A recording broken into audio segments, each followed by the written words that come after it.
Amber, I am excited to get connected back to you and be here. I feel like coming full circle. So, how are you I today? know. This is the best. For those of you listening, I absolutely love David. He has a very special place in my heart, and the whole team at Simple CFO.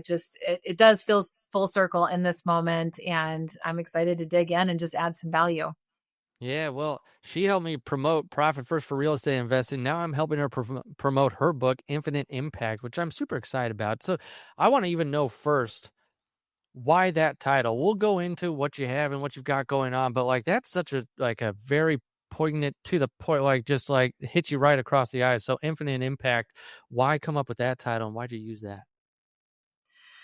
Well, I'm all about impact. Ever since I was a little kid, I just wanted my life to have meaning. I'm really wrapped into legacy and vision, and I really have always had a heart to help people.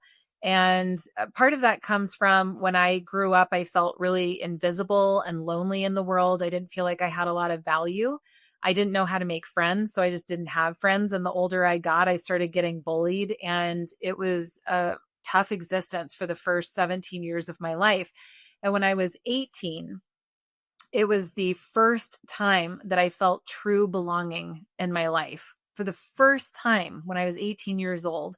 And in that moment, it just felt so good, David. And I just thought, gosh, everyone deserves to feel this way. And that was really the moment that I dedicated my life to helping individuals feel heard, seen, and valued. And that manifests in my company, NGNG, which stands for No Guts, No Glory. Um, Ironically and weirdly, in book launches and building businesses online. And I've built over 1,000 websites in my career for clients. And yet, baked in all of my strategies of books and business is teaching my entrepreneurs how to help other people feel heard, seen, and valued. So, David, that's what we experienced in your Profit First book. I was always after that angle of impact. And so when you think about the ripple of impact, if I am embedding that into you and then you embed that into your individuals, the ripple flows out infinitely. It just keeps going and going and going. And it was no surprise that when I finally sat down to publish my first book, it was all about infinite impact in the end. Yeah, no, that's awesome. So in that book that you wrote, The Infinite Impact, does it take them through? I want you to just give a brief overview of like, does that teach them how to create the herd scene value, like being able to go through that and do that with other people? Or like, I want you to give the juicy, like, okay, why Yeah. should someone pick up this book so that way they can go out there and make that infinite impact with people? It's really a book for entrepreneurs, but even if you're not an entrepreneur, I am seeing individuals across the world get hugely transformed by this book, which was actually a little bit of a surprise and delight. I'm going to be honest with you. The book that I sat down to write was not the book that emerged. Oh, wow. I thought I would write the book that everybody's wanted for 20 years, which was how to launch your book and build your business online, because that's what I've been doing all of this time. Yeah. But when I sat down to write the book, the question I asked myself is, of the thousands of people that I've spoken to in the last 20 years, what do they all have in common? And in an instant, this message drops in that says they were out of alignment. And I thought, out of alignment? Like, I don't even know if I've ever said that before. And when I really started to unravel that, what came was this. Number one, that my clients have all faced resistance in some form. So I knew that in order for them to adopt some of the things I was going to tell them deeper into the book, I had to help them overcome resistance, which means that we have to really drop into what is the root of resistance. And I really explore why we have visibility issues and challenges and why we struggle with our own self-worth and what is our unmet need. Which was a surprise. I didn't think I was going to be talking about that, but it is Yeah. extremely powerful. There's a chapter called The Courage to Course Correct that really walks people through that simply and quickly. Then the next part is I had to get them into alignment, which is a 4-part process that is not complicated. You can do it yourself. In fact, I'll give you a copy of the PDF for free and you can do it today on your own time. But once you are in alignment, you can't unsee it. And that is how you build all of your business strategies from there. Most people have never been taught this. So they just skip that step They hire a marketing agency and say, well, I don't know what I'm doing. So can I give my power to you and let you make the decisions on how to market my brand? Then that marketing company doesn't know your alignment either. So they just do what they think to do. And then you wonder why it doesn't work. And then you go hire somebody else. And Right. it just feels like you have this blind spot and you're spinning your wheels. So by getting you into alignment, that informs your marketing, sales, and fulfillment strategies, which we talk about next in the book. And then because most people that I'm in touch with have a heart to serve others, and the best way to do that is through a book, then I also talk about how to write and launch your book. And then the final piece is scaling your impact and revenue, infinite impact. Awesome. No, I love that. That's such a great framework. And I feel like you said, it doesn't matter, entrepreneur, not entrepreneur, is helping them Yeah. with creating that impact in their world wherever they reside. I did want, Yes. because our audience is for real estate investors. Have you worked with real estate investors before? Like, how would a real estate investor get a book out there to make an impact on other people? Or like, what value, or that, if you've ever gone down that road, or if you've got examples of real estate investors and like what they wrote and how that impact was made, just if someone's got their wheels turning, like, why should I write a book? I'm in the real estate industry. What is what's the value that I could provide out there, or something that I could help and make an impact about? Yeah, honestly, it will reveal itself to you inside of the exercises. And that's not me pushing my own book. Yeah. That's just the fastest way to figure it out, because the answer to that is unique to each individual and it's already inside of you, but these exercises will put it right in front of your eyes for the first time, and then you'll know what to do with it throughout the rest of the book. But I will say, David, that literally in 2 days, I'm walking into a room full of real estate investors and I am giving literally the entire framework in a presentation workshop all day. And it's a variety of people. There are people in the room. There's one who is going to really dig into longevity and legacy. It has absolutely nothing to do with real estate investing, but there was a message inside of him based on his own personal experiences that he has a heart to share that through a book. And now he can do both, right? We are multidimensional. We have great capacity. We can have, be, and do it all. And sometimes it has nothing to do with real estate investing. And so that's why I ask you to do the exercises, explore the inner work. I'm also doing a bunch of free workshops right now for different community leaders. So you could just send me an email and say, could I pop into one of your virtual workshops?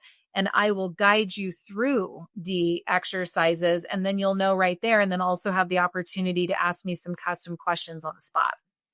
So when you write this book, Infinite Impact, because you said you sat down originally and you thought you were going to write a book about how to write a book and how to get, this stuff out there on your website and launching that. Do you think that writing and creating and getting a book out there is one of the best ways to make an impact? Or like, what are the other ways you might write about in the book besides writing a book? So, because it transformed from one to the other. So I'm wondering if there's other ways to make that impact, or that you give inside of there. Absolutely. I mean, the biggest way to make an impact is by focusing on generating that impact with each person that's in front of you at all times. That's it. That's as hard as it is. Like for me, when I look at vision, David, it's like the way that vision is taught is that I'm supposed to help 10 million people in the world achieve $100 million in revenue. And I never really know if I get to experience that or not in my lifetime. I guess I have to wait until the day I pass away to see if I hit that vision or not. I think it's been improperly taught.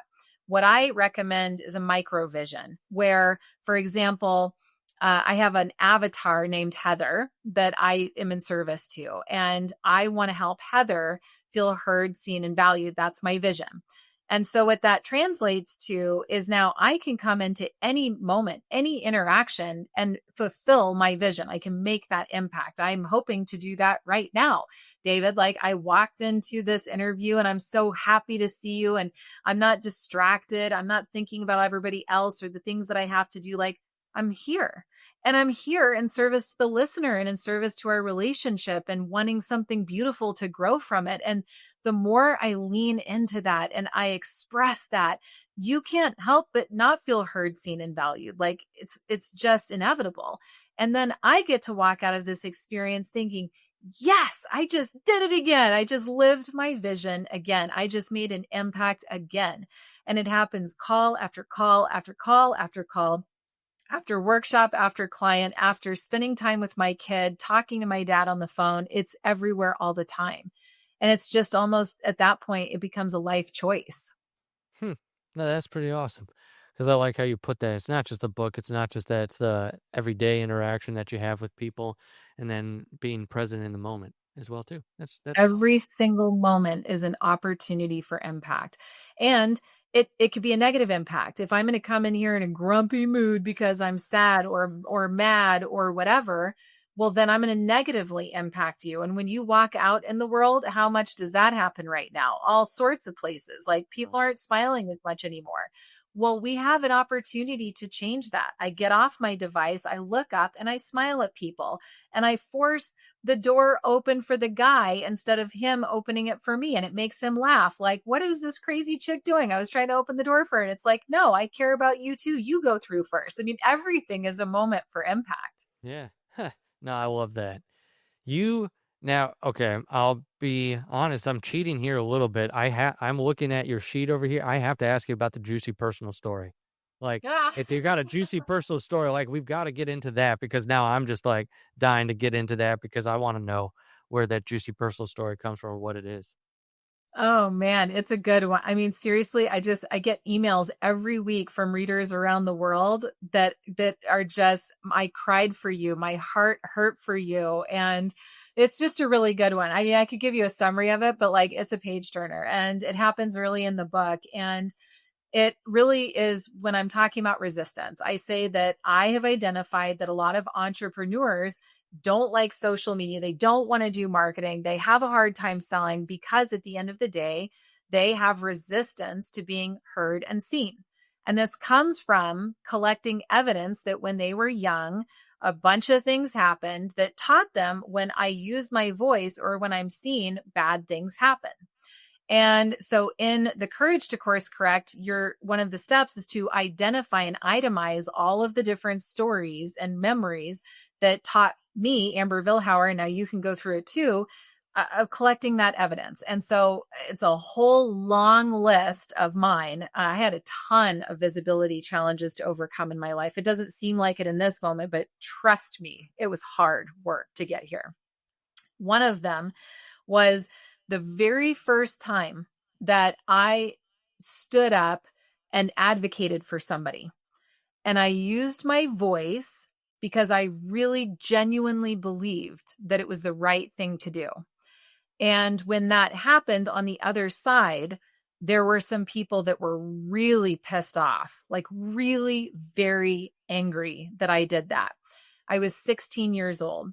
Oh, wow. And all I knew is I took some initial heat. And a couple weeks later, I went to a party. I didn't know at the time that the party was set up for me.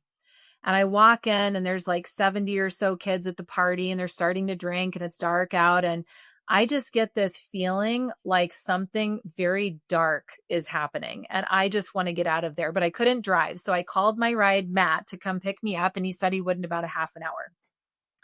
I just felt like the energy just got darker and it was brewing and building momentum. And I thought, I got to get out of here. I'm just going to go into the front of the house and wait for Matt there. And by the time I got to the front door to open it to walk out, 5 angry girls come barreling through the door, screaming, "Where the F is Amber Ludwig?" That was my maiden name. Yeah. I almost peed my pants in that moment, David. Like I was out of my mind scared. I didn't know who these girls were. I didn't know what to do.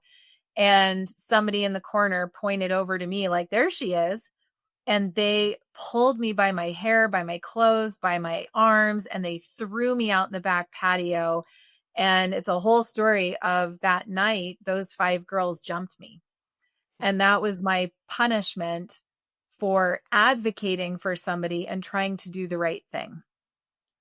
And it goes on from there in this very dark, evil energy night. And it culminated the very end of me looking up at the stars and streaming tears down my eyes, just wondering, like, is this my life? Is this the way that it's going to be? And recognizing not one person tried to stop it. Of all of the many dozens of kids that were there, not one person tried to stop it. And I recognize that nobody is here to save me in my life. I need to save me. And so decision by decision, I started making different choices and graduated with honors and started my own company and now make this incredible impact in the world while maintaining this heart that I'm really proud of. I have a beautiful, sensitive heart. But it comes back to this moment that really traumatized me. I mean, think about that. That was awful. And it taught me that if I use my voice and if I am seen, I'm going to get my ass beat. Like that is a root belief that I had to overcome. So now, all of these years later, do you think that that was hard for me to walk out on a stage and speak to 2,000 entrepreneurs a couple of weeks ago? Yeah, that belief, like I have to exercise it and train it like a muscle at the gym. But it is possible, and you can overcome some of that resistance so that it doesn't prevent you from getting your impact out into the world. Because can you imagine? I wouldn't have written that book. I wouldn't be on this podcast. Instead, I would be small, hiding in my life, suffering in silence, a jail of my own design, basically. So it's a really good one. You got to go read in the book. Yeah, no kidding. Wow. All right, I have to pause the episode real quick. If you're a real estate investor who's tired of wondering where your money is going or why you're closing deals but still feeling broke, you need to talk to Simple CFO. Simple CFO is Profit First certified and fully endorsed by Mike McAllowitz, the creator of Profit First himself. Our team specializes in helping real estate investors finally get control of their cash flow so you keep more money, you pay yourself consistently, and build a business that doesn't run on chaos. We'll help you implement the Profit First system the right way, set up the financial processes you've been missing, and give you a dedicated fractional CFO who actually understands investing and keeping track of your numbers on flips, wholesales, rentals, private lending, all of it. So if you want predictable profit instead of living deal to deal, head over to simplecfo.com and book your financial clarity call today. That's simplecfo.com. Stop living in confusion and start keeping the money you work so hard to earn. Now, back to the episode. So that's where it sounds like it wasn't an immediate change of like, okay, well, I've gone through this hard thing, now I need to go and do better things. But it sounds like it did put you on an interesting path even when you were young, because you said now I graduated with honors, did that type of thing. Would you have been on that path anyway if that would have happened or wouldn't have happened, like with where you Yeah, are today? interesting question. This is going to come down to each individual's beliefs, of course, but I believe that if you don't get the lesson that time, life is going to knock you down even harder. So I really feel like that was such an extreme event to try to wake me up, because I think that starting when I was 6 years old, my parents divorced. My mom was single. She was gone all the time, always working, traveling, dancing, whatever she needed to do. My older sister did not want to take care of me. She resented that. So I was alone a lot. And I really suffered, and it was really difficult for me in that moment. So I feel like life tried to maybe present opportunities for me to try to use my voice and be seen. But because I was suffering, I didn't. I got smaller, didn't have friends at school, didn't want to do the presentation. I didn't want to go speak on the stages like the little kid stuff. And so I just kept hiding and shrinking. And I feel like that's not what we're supposed to do in life. We're supposed to evolve and grow and impact. But I wasn't doing it. I was spiraling in the other direction, and life presented more opportunities for me to learn and grow. And I kept shrinking until it got so intense and so loud that I couldn't deny it. And then all of a sudden, it forever changed my life. So trauma is awful. I wouldn't wish it on anybody, but it's a wake up call. And there's so many beautiful gifts inside of that trauma that can help spiral us in a better direction in the end. I mean, look at me now. I have personal freedom now. I am breaking generational chains of parenting with my son now. I have a beautiful business with such an overabundance of love and connection in my life. Like, it doesn't even seem fair. I wish I could give it to other people and spread the love. So I do it through this way, but it is what's possible on the other side of doing the work and staying committed to it. So is that what you would sum up of how you were able to do this versus other people that give up through their trauma or forced themselves to see themselves as the victim their whole life? Like, would you say that you just persisted and you were able to take that away from it? Or like, I'm just wondering what makes or breaks it. You said someone could keep getting knocked down too, and then you get knocked down harder. That doesn't mean they accept it then. So what do you think that is there a key component there or something that makes someone different that says, I'm going to take this and I'm going to use it for good? Because you hear a bunch of different stories, either people from incredible backgrounds and they do well and they go off and do well, or they don't do well, or vice versa. Someone from a very hard background and growing up in the worst area that they think of and like they come out on top. So it sounds like you went through a lot of those experiences early on and of that horrible traumatic one there. Is there like And there are okay, that others. right, and there at least yes, there's the one big one that we talked about. I'm sure there's other big ones we didn't, but it's like what makes or breaks that person, or what makes you have that come out on the other side and go through that stuff? I'm not going to say I'm an expert in that, but I'm going to say that for me, there was a will.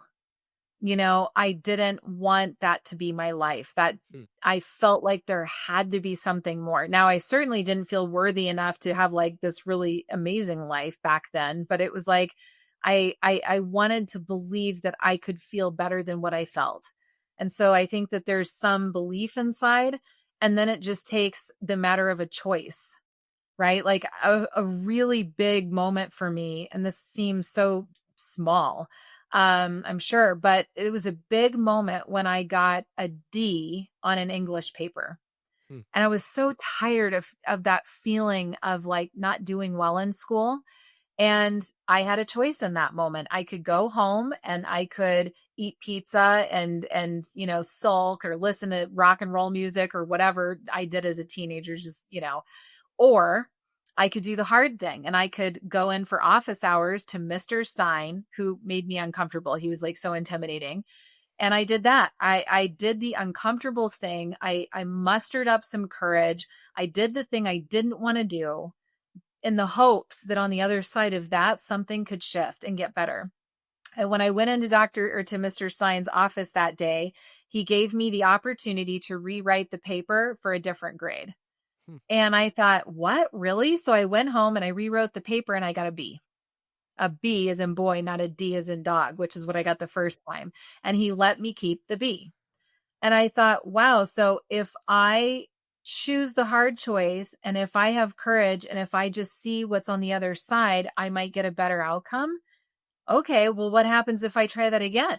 And again and again and again and again and then all of a sudden, like into my 20s, I was like a yes person. I did the hard thing, even though it never got easier to make that choice. It's still not easier to make the choice. I feel fear every single day. I feel fear at some point. I'm sticking my neck out. I'm stretching myself because I want to know what I'm capable of.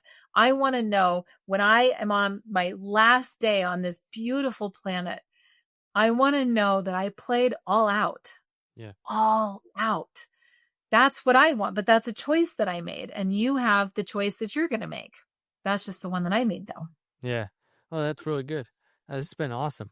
This is where I feel like this is the infinite impact. It starts with really knowing you, like, and what you're capable of doing, like you said, feeling that heard and seen and knowing who you are, so you can really bring that value to yourself and other people, that you can see that your own value inside of you, because it sounds like that's the journey you went on. Through that trauma, you believed in yourself enough to keep going, even though it was hard, and you keep making the hard choices. Yeah, and honestly, something that might help the listeners would be to focus on like, what do you want to feel? Mm, Let's just start very simply there. yeah. What do you want to feel in your life? And you might think, well, I want to feel proud, of course. And it's like, okay, well, then do things, make decisions that make you feel pride. Hmm, That's it. You don't have to know what you fully desire in life because that's a very overwhelming question, right? Like, not everybody knows how to even approach that question. no, But we can look at, what do you want to feel? I want to feel loved. Okay, great. How can you behave in the world? What actions can you take in the world that generates that feeling of love? Well, I'm not going to be a jerk to David when I come onto his podcast. I'm not going to show up late. I'm going to make sure that I'm smiling. I'm going to make sure that I'm offering kindness to him because then it increases the likelihood that he will return that back to me, and then I'll feel loved. Yeah. So I'm going to be the kind of person that I would be proud to be, to generate the feelings that I want to feel. And the more that I feel the feelings I want to feel, it activates me and creates possibility and opportunity all around me, even if I don't know what my life target is. But if instead I'm stuck with feelings of hopelessness and depression and insecurity and fear and anger and resentment and rejection, what do you think that's going to breed more of in your life? And maybe you don't know how to feel love because you don't have that in your life right now, but you can make these like little incremental changes. You can take your best guess as to how to generate more love in your life by your own behavior and choices. And within no time at all, it'll be a snowball of your own design where you're living in a magical fairyland and you can't even imagine how you got here to begin with.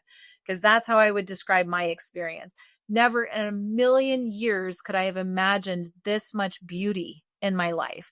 I didn't think I was worth a fraction of this back then. But step by step, day by day, it's what I created. I created that. Yeah. I created that.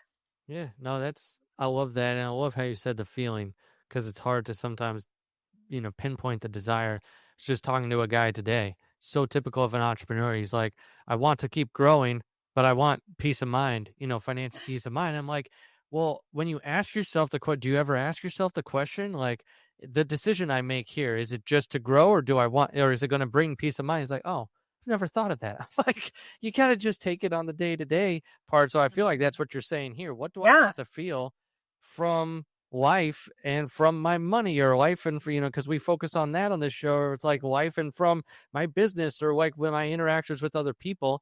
Then you just make those decisions right then and there, which is pretty cool. exactly. And I would say too, if you want peace of mind, what are all of the ways that you can get it? Because it doesn't necessarily come from money. Money Yeah. is tricky, right? Sometimes more money brings more problems, more headaches, more stress, more anxiety, blah, da, da, da, da.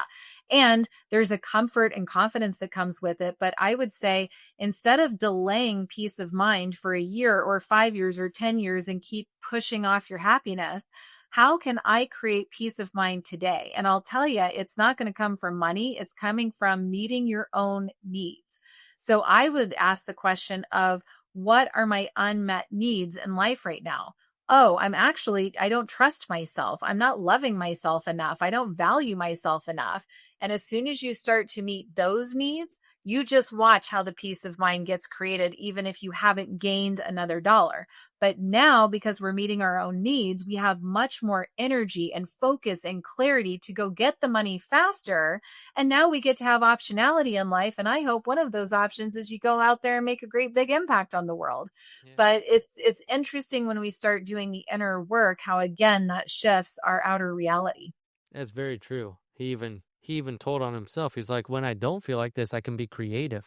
Like when I don't feel like I'm down to the dumps or like stressed about this stuff, and I'm like, exactly. Like, can we please just make the decisions around that then? Like making sure you feel Yeah, this that's feeling great, David. all the Love time. that. So That's yeah, great. awesome. So we're You're getting down doing to the coach. yeah, getting down to the end here.